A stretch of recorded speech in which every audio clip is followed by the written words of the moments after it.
Allahu a'lam. Si tu es tombé sur cette vidéo, c'est qu'Allah subhanahu wa ta'ala il te veut bien. Donc écoute bien ce que je vais te dire.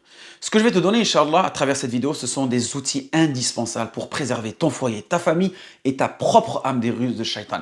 Trop de gens aujourd'hui souffrent en silence sans savoir que la source de leur problème première, elle est spirituelle. Naam.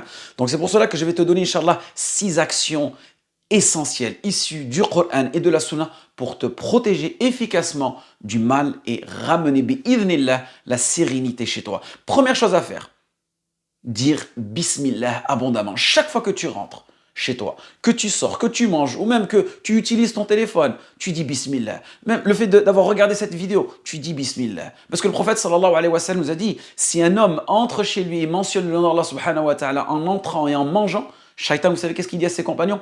Vous n'avez ni refuge, ni repas ici, rapporté par Muslim. Et quand tu as une relation aussi avec ton épouse, commence par dire Bismillah, Allahumma jannibna shaitan wa jannibna shaitan ma razaqtana. Le prophète sallallahu alayhi wa sallam nous a dit, si un enfant né de cette union, Shaitan ne pourra jamais l'unir, rapporté par Bukhari et Muslim.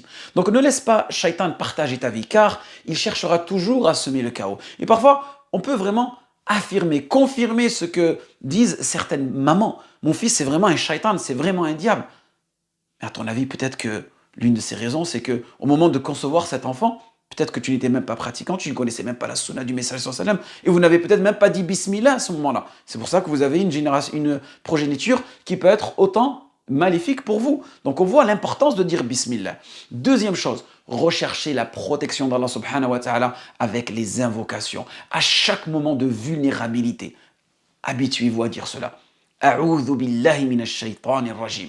Que ce soit avant de lire le Coran, comme il l'a mentionné le messager sallallahu alayhi wa sallam, ou bien lorsque tu ressens de la colère ou une inquiétude soudaine. Le prophète sallallahu alayhi wa sallam a dit, si l'un de vous se met en colère, qu'il dise, je recherche refuge auprès d'Allah contre Shaitan, rapporté par Abu Daoud. Et n'oublie pas que Shaitan se nourrit de tes émotions négatives.